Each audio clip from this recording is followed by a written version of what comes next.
What's up, guys? Welcome back to the channel.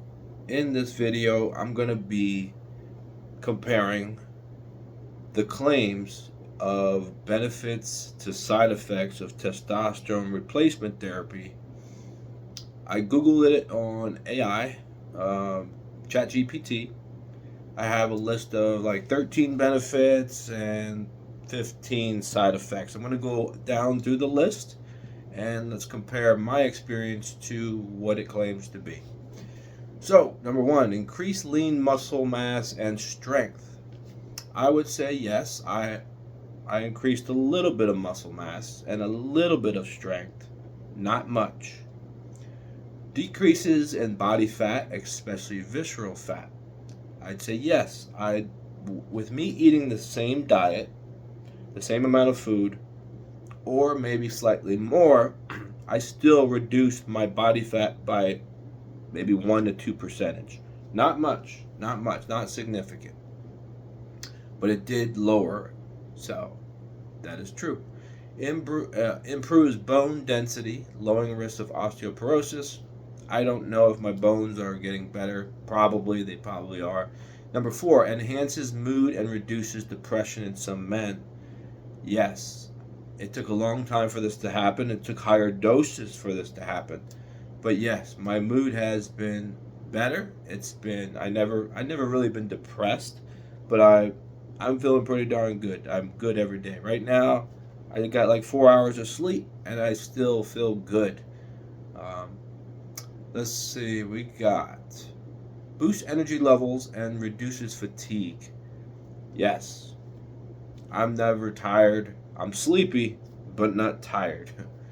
I've been pretty darn good. Increases libido and improves erectile function. Yes, I have increased the whole purpose of testosterone for me was to improve my libido because I had no libido. So yes, I fixed my libido, and also my erectile function is better as well because my desire's there. Before, when I didn't have desire, I had no erection. Let's see. Number 7, improves sense of well-being and motivation. Yes, that goes along with the mood thing. I feel good. I want to do things. I'm starting to make my YouTube videos again. So yes. Increases red blood cell production. Helps with anemia. Before testosterone, I was borderline anemic, meaning I had low red blood cells.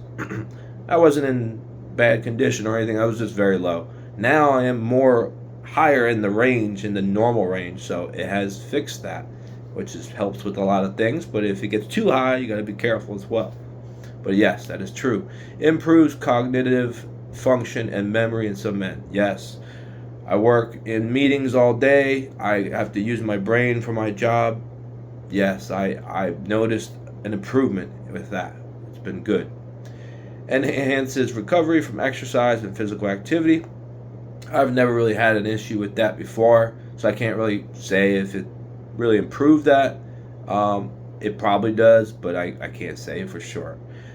May improve insulin sensitivity and metabolic health. It's one of those things you can't really tell too much. I guess maybe yes, because I still eat my snacks. Still have my peanut butter cupcakes, nutty bars, and ice cream, and I seem to be okay with it. It doesn't react. I don't have this like big drop and stuff like that. It handles that insulin surge. Can improve sleep quality for some men. My sleep quality, it's probably because I play too many damn video games. It's not the best. Or at least the amount of sleep. The quality's probably okay, but the amount of sleep, I can't sleep at night. I just kind of stay up very late. I gotta put the phone down or something. Number 13, last one here, for benefits. Increases confidence and assertiveness. Yes, that goes along with the mood and the well-being and the motivation, ready to tackle the world. It's been good. Side effects. Let's get into side effects. Elevated hematocrit. That is your red blood cells and all that count. So it can increase the risk of clot, stroke, and heart attack. Yes, this is one of the side effects of testosterone you have to look out for, which is why you have to get your blood tested, and you have to keep an eye on that hematocrit level. My hematocrit has increased, but it's still within range. I'm handling testosterone well. Increased risk of high blood pressure due to thicker blood. No, my blood pressure's been pretty darn good through this whole thing. I got it tested many times, and it's always right on, like, great. So not in my case. Acne and oily skin. My friend that takes it gets oily skin. Myself, I had a little bit of acne right here, but it went away, and it took a few months for it to go away, but it went away. So, but other than that, no acne here, nothing like that. So not too much, not too bad. Male pattern baldness acceleration. I already have a exceeding hairline here, but it did not get worse. That's how it was always there. So, not true in my case. I have not balded anymore. I have not lost any hair, and I even went up to 300 milligrams per week at one point. I'm back down to 200, just so you know. Let's see, testicular shrinkage. This is actually true. It took a long time, and I had to get off of HCG for this to happen, because it didn't happen right away. I lost about 10% of my right testicle and 20% of my left testicle. It shrank. It's just part of the thing. Your testosterone is being replaced, so it no longer needs to be needed, and it shuts down. For me, it's a good thing. I have 2 kids already. I don't need it, and the shrinkage is not that significant. You'll feel it. You're like, oh, it's weird, but anyways, it's not too bad. Not too bad. Infertility. I actually got my sperm tested. I got it on video. I can watch the little swimmers, and it has reduced significantly. Although I didn't have a baseline to begin with, but I would think I had 2 kids. It was good, but right now when I check it, it is barely any sperm there. So it's definitely knocking that out. It's which is a good thing. I'm using it for birth control right now. I hope it doesn't fail me. That was the whole plan. Gynecomastia. That's when you grow breast tissue. If your estrogen rises too high. On testosterone alone, I never have any type of issue with that. But when I was on enclomiphene HCG, I used to have a little bit of pain in my nipples. But that went away when I stopped and I got off all that stuff.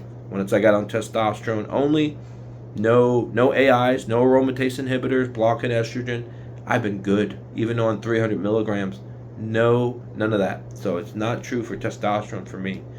Fluid retention and bloating. Yes, I definitely got fluid retentions in my face, my body sometimes. I go through different phases when I was experimenting with different doses, when you're not used to it. When you increase the dose, you might get it for a little bit, and then it'll go away. Usually it doesn't last forever. It's one of those things you got to wait out. I think maybe there's always still a little bit more fluid retention when you're on testosterone than if not. So maybe I can't tell. So, but other than that, bloating, I've always kind of got bloated because I eat all kinds of food, but not really anything new with that. Mood swings or irritability. Not really. My mood's been pretty good. Unless I'm playing around with different drugs or something like that, my mood seems to be pretty darn good. So, can't really say that's one that is true for me. Sleep apnea worsening in predisposed individuals. No, I don't have sleep apnea, so I don't have any issue with that. Prostate enlargement, I get my PSA blood test. That's like a prostate something. You can look it up. And it's been increasing every time I increase my testosterone. It's nowhere near the high, so it's always within range, but it does increase because it just goes hand in hand with testosterone. But other than that, my prostate's probably okay. I hope so. But it does say, if you had that issue, you would have frequent urination, weak flow. I don't have any of that. If anything, it strengthened my urine flow because it was actually weak before testosterone. I had some issues before, maybe. Possible stimulation of existing prostate cancer. Not proven to cause it. So, it's not proven to cause it, but if you have cancer and you take testosterone, it's an anabolic thing, so things grow, including cancer. That's what it's saying. I hope I don't have cancer. One day I got to get that prostate tested. Injection site pain, swelling, or infection for injectable TRT? Yes.